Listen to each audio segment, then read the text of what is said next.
Hey guys, সবাই কেমন আছো? অনেক দিন পর আমি আবার নতুন একটা ব্লগ নিয়ে চলে এলাম। হ্যাঁ, একটু দেরি হলো ব্লগটা দিতে। মাঝখানে একটু কিছু পার্সোনাল রিজনের জন্য ব্যস্ত হয়ে পড়েছিলাম, তাই কারণে দিয়ে ওটা হয়নি। তোমরা অনেকেই আমাকে টেক্সট করেছিলে যে ব্লগ দিচ্ছ না কেন। এই তো যাই হোক, ব্লগ নিয়ে চলে এলাম।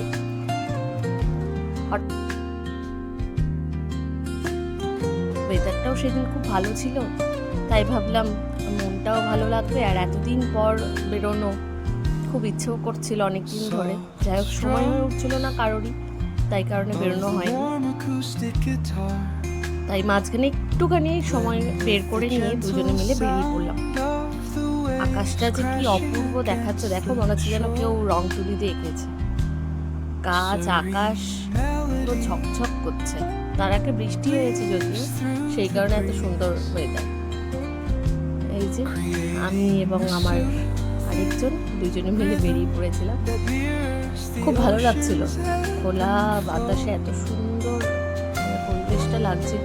যাই হোক, যেখানে আসার কথা, মা বললার ওখানে গিয়েছিলাম। যদিও বা এখন আমাবতী চলছিল জন্য ঠাকুরের মন্দিরটা বন্ধই ছিল, জানতাম। তার সত্ত্বেও গিয়েছিলাম একটু প্রণাম করে আসতে। ভাবলাম বেরিয়েছি যখন, তাহলে ওখান থেকে একবার মন্দিরের সামনে দিয়ে প্রণাম করে আসি। মার সাথে তো মুখোমুখি দেখা হলো না, সেটাই না হওয়াটাই স্বাভাবিক। এখানে নোটিশ দেওয়া রয়েছে যে আমাবতীর কারণে মন্দির বন্ধ রয়েছে। তারপর আবার কি, প্রণাম সেরে বেরিয়ে পড়লাম গ্রামের রাস্তাতে।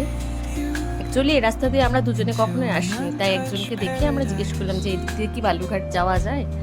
যেতে গিয়ে তো মাঝখানে এরকম একটা, কি বলবো, টানেলের ভেতর দিয়ে আমরা যাচ্ছি। নতুন একটা কিছু এক্সপ্লোর করা হলো দুজনেরই।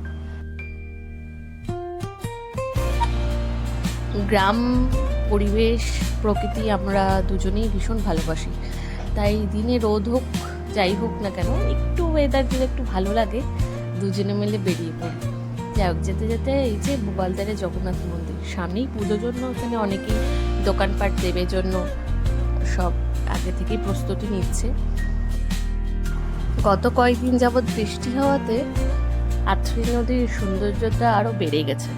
চারিপাশটা একদম সবুজে ভরা, আর মাঝখান দিয়ে আকাশ, এবং আকাশের ন্যায় জল বয়ে যাচ্ছে। কি ভালো লাগছে দেখতে, তাই ভাবলাম ছোট্ট করে একটা ক্লিপ নিয়ে নেওয়া যাক।